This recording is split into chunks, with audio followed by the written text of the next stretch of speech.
Alors, donc comme nous, je voudrais qu'on, dans cette partie donc, de notre interview, je voudrais qu'on parle un peu actuellement du KYC, parce que c'est là où les choses se bloquent, n'est-ce pas? Et être humain impatient que nous sommes, quelqu'un dit le second nom de Dieu c'est le temps. Ok? J'aime bien ce chanteur-là qui utilise, il est le second. Il y a un qui est décédé aujourd'hui qui mettent dans leurs chansons certains principes et ça me plaît bien. Donc le temps est une chose où ce n'est pas tout le monde qui a la patience. Et je pense qu'une chose bien faite prend du temps, ça par définition. Alors, tu veux bien partager de ta connaissance ici parce que je sais que tu interviens beaucoup dans les groupes pour pouvoir guider, spécialement par exemple dans notre groupe WhatsApp. De temps à autre, tu contribues, ok? Non seulement je ne pense même pas que dans le groupe, tu es même admin, ou bien c'est après même qu'on l'a fait. Je pense qu'on a remarqué, c'est après on l'a fait. Okay. Donc, le KYC, c'est-à-dire que, est-ce que tu peux élucider un peu là-dessus avec les défis que nous voyons et les gens qui se montrent très impatients?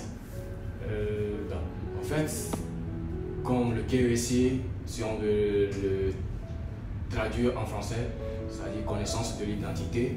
Donc, lorsque vous avez affaire avec quelqu'un, il faut que vous puissiez connaître réellement qui est cette personne-là, oui, qu'on appelle le KYC. Donc, beaucoup d'entre nous en doutent. J'aimerais attirer un peu l'attention de l'auditoire. Vous ne pouvez pas aller à la banque, prendre de l'argent, oui, sans présenter une identité. Raison pour laquelle, au niveau de la Corti, oui, au moins on sait qu'il y a 3 documents fondamentaux qui sont utilisés dans le monde entier. Et à savoir la carte d'identité nationale que nous utilisons, soit le permis de conduire ou le passeport. Donc, en fonction de chaque pays, il y a d'autres documents aussi qui vont être sûrement ajoutés au fil du temps. Pour pouvoir permettre, parce que chaque pays avec ses règles, ses exigences. Donc, de telles enseignes, beaucoup d'entre nous pensent que la Corti va utiliser nos identités à des fins collection de données. En réalité, c'est pas ça. Nos données à chaque fois sont déjà collectées par les autres. De toute manière, Donc, pour revenir au KYC proprement dit, je dirais aux frères, aux sœurs, aux collègues, aux amis de patienter. Puisque actuellement, nous sommes banalement à plus de 33 millions de dames qui se sont abonnées à la plateforme. Même si on soit 10% erreur, c'est toujours un nombre considérable. Donc, on ne peut pas prendre tout le monde au même moment.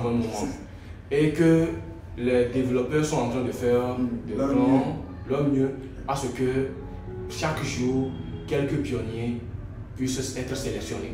Et au niveau de la sélection, cela ne dépend pas parce que je suis ton parrain, toi tu es mon filleul, et que forcément le parrain puisse passer le KYC avant moi. Actuellement, on est passé par les phases de test qui étaient passées. Actuellement, depuis le 14 mars, le KYC a été officiellement lancé.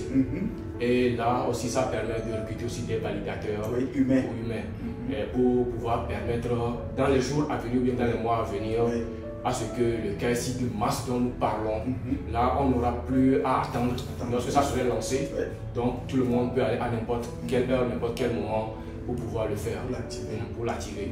Donc en l'instant, c'est seuls ceux qui ont la chance, je veux dire c'est la chance parce que c'est sélectionné au hasard. Et si ça tombe sur vous, là vous le faites. Mais les gens doivent savoir que lorsque ça vient en même temps, vous avez 15 minutes pour pouvoir remplir ça. Si les 15 minutes passent, là, il faut attendre encore un autre moment pour pouvoir le faire. Donc c'est ça qui fait que des fois, certains disent, eux, ils ont eu ça, mais malheureusement, le délai est déjà écoulé. Le délai actuellement, c'est 15 minutes à pouvoir le faire. Donc pour l'instant, il n'est pas 15 minutes pour remplir ou bien 15 minutes comme durée? Donc, Dès que je commence, j'ai 15 minutes pour finir. Dès que vous commencez, non, lorsque vous message, recevez le notification, message, c'est 15 minutes. Lorsque vous recevez le message de notification, oui, vous avez un délai de 15 minutes pour pouvoir le faire. Ok, d'accord. Ça, je ne le savais pas. Hein. Ça, je ne le savais pas. Donc, ça fait une information donc, que nous tous, dont nous tous nous allons profiter. Donc, voilà pourquoi quand vous retournez souvent, donc, il y a de fortes chances qu'on rate. Parce que moi, je regarde mon truc combien de fois dans la journée. Donc, mais l'inquiétude ne devait pas, il ne devait pas avoir même une alarme parce que tout le monde doit y passer. Et je pense que c'est très bien que l'équipe d'initiateurs, de programmeurs sont en train de planifier la chose pour que nous tous on commence au même moment. Sinon, ceux qui l'ont passé peuvent donc abuser déjà ou bien utiliser d'avance la chose avant même que les autres ne soient prêts. Alors, je pense que Amego a mis en quelques points l'importance du KYC. Ça part même à la banque. C'est-à-dire que vous allez déjà, ça part déjà même du système bancaire aussi. D'accord? Nous ne pouvons pas faire une activité, nous ne pouvons pas montrer une communauté où les gens ne peuvent pas s'identifier. Parce que nous savons que le bien et le mal subsisteront toujours. Donc il y en a qui vont profiter donc de quelque chose qui est censé faire du bien ou être utilisé pour du bien, pour faire donc ce qu'ils veulent. Maintenant, la lenteur que je vois souvent et qu'il a mentionné, qui est aussi très bien à remarquer, c'est que c'est comme vous avez soif et vous voulez prendre un seau d'eau, le boire en même temps. Votre corps va craquer, ça c'est clair. Et nous parlons toujours de principes humains et économiques. Ce principe-là, il s'applique aussi dans tout projet. Donc imaginez-vous qu'on ouvre les vannes brusquement. On parle de plus de 30 millions. Le système n'est pas préparé sûrement à ça.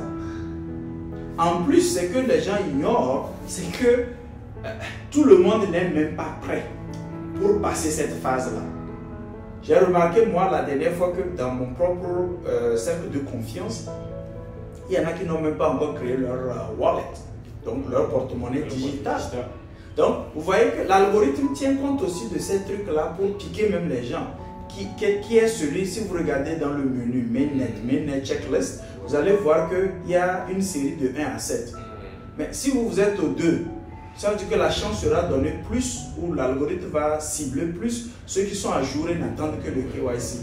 Donc je profite ici pour donc demander à tout le monde ou bien tout membre qui n'a pas encore vérifié son checklist de le faire et s'assurer donc que tu es individuellement à jour avant même que le KYC ne se passe. Alors vous voyez, toutes ces difficultés-là vont faire qu'il faudrait que la chose prenne du temps. Il faudrait que la chose soit faite dans les bonnes pratiques. Parce que tout ceci, nous tous ensemble qui avons connu la genèse de ce projet-là, nous sommes en train de contribuer à la construction. Alors c'est intéressant ou bien c'est bien que tu aies soulevé donc, ces éléments-là dans le processus donc, de